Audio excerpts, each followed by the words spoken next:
Alright guys, we have the Springfield XDmElite 22 round magazines. Says 19 on it, but you got the extensions on here. Nice flared mag well. Your grip safety.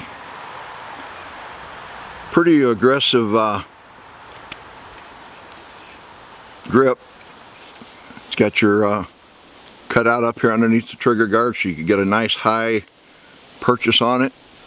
Flat face trigger. Suppressor height sights. Threaded barrel.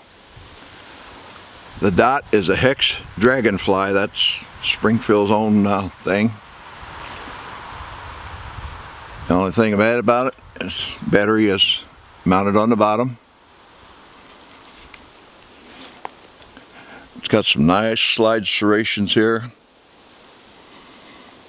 Ambi slide release. Here we go. Of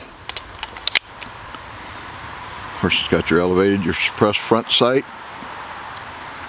A little bit of a pick rail here. It's got a pretty nice trigger. Clean brake. Reset.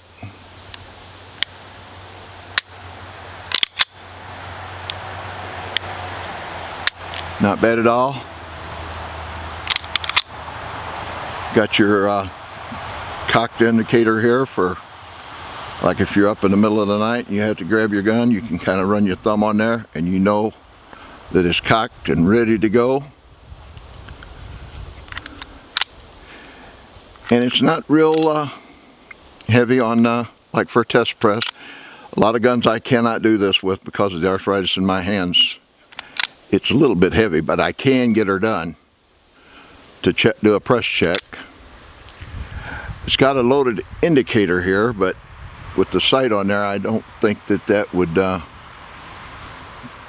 work, because I think the sight actually overflares that just a little bit, which is no deal killer. I think I set a pick rail, and it's a pretty nice shooting gun.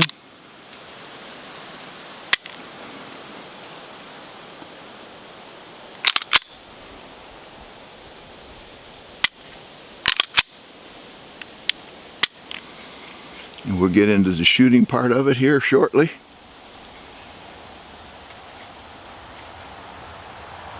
All it's flat dark earth, upper, lower, Cerakoted upper, I assume. The molded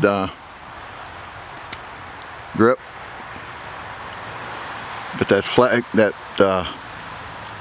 magwell really makes it nice to find that if you're in a speed load situation for combat or whatever, or even, you know, competition.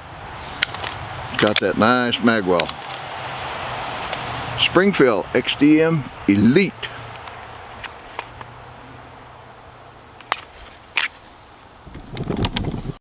Springfield XDmElite.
I felt that.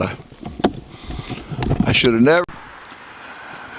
Alright, well, a couple weeks ago, this is one of the flagships for Springfield, but they come out with the Echelon, which is a 4.5 inch barrel. This is 5.2 barrel. I didn't say that, I don't believe. And just comparing the two, for me, just because I've had XDMs in the past, and I never really cared for the grip itself because of the serrations on it. I'm not saying anything, that would just be something that I'm not crazy about this. Where the Echelon just felt it was a smaller feeling grip, but as I said in that video, it was small, but it felt really good to me.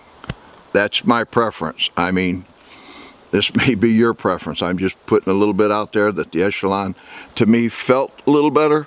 Shooting wise, I think they was both almost identical. I don't think I shot one any better than the other. It's just all for the feel for me, but 733. The MSRP on this is $733. The MSRP on the Echelon is $674. But I was actually on Grab a Gun the other day. Exactly the same gun. It had the U-notch Trillium front for the Echelon. They had it for $599, but the regular MSRP is $674. So that's up to you. They're both great shooting guns. I mean, I'd be happy with either one of them. I wish either one of them was my gun. But if I was to go out and purchase one, me personally, just because what I said here a few minutes ago about the grip and the way it feels, I would get the Echelon. Of course, I'm kind of a cheapskate anyway on some of these things. But there you go. So, oh, and they both come without the optics.